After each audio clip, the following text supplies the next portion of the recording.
بسم اللہ الرحمن الرحیم۔ السلام علیکم۔ میری آپ سبھی سے گزارش ہے کہ ایک مرتبہ درود ابراہیمی پڑھ لیجیے گا۔ بسم اللہ الرحمن الرحیم۔ اللہم صلی علی محمد وعلی آل محمد کما صلیت علی ابراہیم وعلی آل ابراہیم انک حمید مجید۔ اللہم بارک علی محمد وعلی آل محمد کما بارکت علی ابراہیم وعلی آل ابراہیم انک حمید مجید۔ بسم اللہ الرحمن الرحیم۔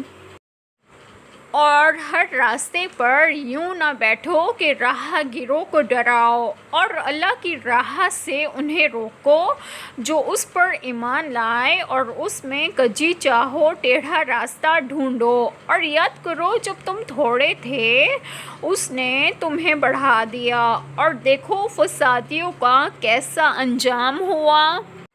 بسم اللہ الرحمن الرحیم۔ آج جو بات میں آپ لوگوں سے شیئر کروں گی وہ یہ ہے کہ اس آیت کریمہ میں ہے کہ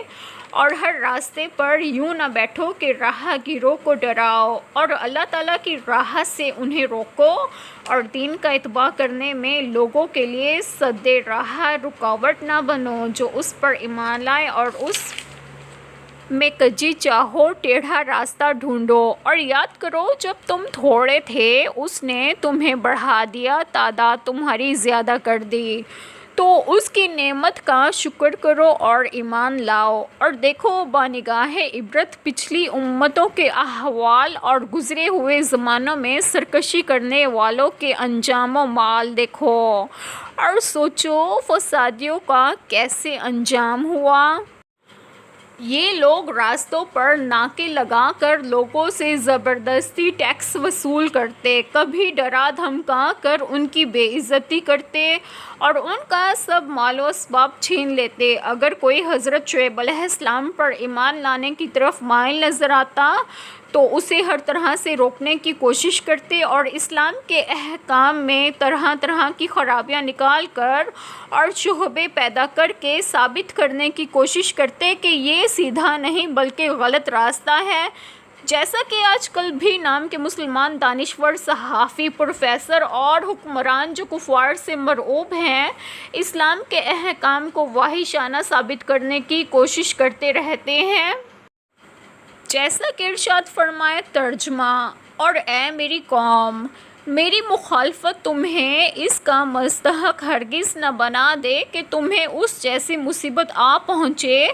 جو نوح علیہ السلام کی قوم، یا ہود علیہ السلام کی قوم، یا صالح علیہ السلام کی قوم کو پہنچی، اور لوط علیہ السلام کی قوم بھی ہرگز تم سے کچھ دور نہیں ہے۔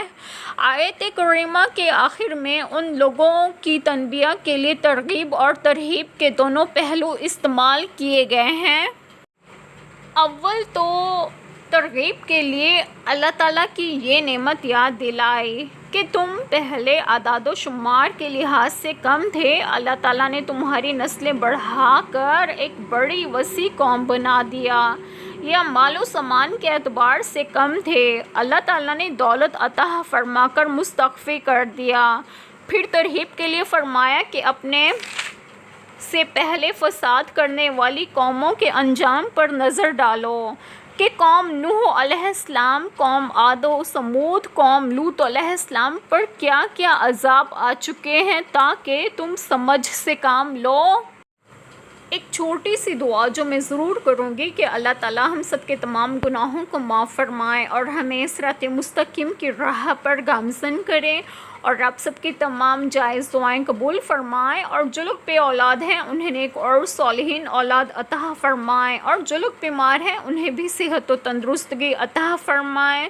اور اللہ تعالیٰ غزہ اور فلسطین اور جہاں بھی جو مسلمان آباد ہیں ان سب کو اپنے حفظ و امان میں رکھیں، اور آپ سب کو آپ کے گھروں میں خوش و خرم رکھیں اور صحت و تندرستگی بھی دیں۔ آمین۔ جزاک اللہ خیر۔